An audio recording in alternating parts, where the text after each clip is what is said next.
Question number 1. Ano ang ginawa mo noon na hindi mo akalaing magagawa mo pala para sa pag-ibig? Ano to, positive or negative? Kahit ano. Kahit ano na lang po. Oo. Simulan natin kay Zandro. Searching number 1. Nagawa ko noon is, nagsakripisyo ko. Sinakripisyo ko yung pag-aaral ko, nagtrabaho ko para mapaaral ko yung ex ko. Oh! Ay, wow. Grabe yun. Green flag yun, Oo naman. Oh, kung totoo. Pero that's so noble, ha? Ilang taon ka nun? Ano po ako nun? 20. True love yun, ha? Ilang taon mo siyang pinag-aaral? Great love yun para sa Ano edad eh, mong 20, kasi- pag-aaralin ko yung girlfriend ko. By that time po kasi namatay yung dad niya. And then, ako naman po, nagtatrabaho na kasi yung mother ko nun, kakamatay lang. So, Ikaw yung tumao sa ano. hindi. Kesa i-aral ko dapat. Since ako, kesa ako yung mamatay, di ako na magpa-aral. Di ba? Kesa ipangaral ko dapat na babalik sana ako na school. Yun, namatay yung dad niya and then we decided na magsama na lang doon sa bahay nila. So, ako yung nagbibigay ng pambaon, ganun. Minsan, nag-try naman siya mag-work, pero kulang pa rin. Then, tumutulong din yung kamag-anak niya, pero wala talaga. Masaya kang ginawa yon. Oo naman po. Hindi mo pinagsisihan after kahit nag-iwalay na kayo? Hindi. Ganda. We're Thank friends you, naman Sandro. until now. Ang ganda. Ang ganda nun, ha? Sakripisyo para sa sarili, Sacrifice. tapos para sa taong mahal mo. Ganda. Yun ang nagagawa ng love. True. Nakakabait ang love. Yes. Nakakabait ang love. Nakakasama ang hate. Don.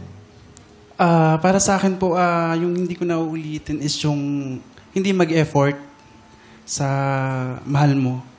Kasi time is the most important in our relationship. Kahit may communication tayo online, so important talaga. Mag-effort ako. Yun yung pinaka-regrets ko na hindi ko naibigay dati. Yun naman yung hindi niya inaakalang magagawa niya. Negative naman. Hindi niya inakalang Yes, negative. hindi siya makapagbibigay ng time. Charles. Para sa akin po, ito yung pagpili ko rin sa kinakasama ko kaysa sa pamilya ko. Same kay Becca. May ex din ako before na naka-live-in ko. Mas pinili kong makasama siya kaysa sa family ko.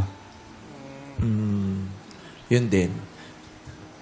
Hindi niya inaakalang kakayanin niyang talikuran ng pamilya para sa pag-ibig. Nagsisi ka ba afterwards o it was worth it? Para sa akin, worth it naman siya. At least natuto ako.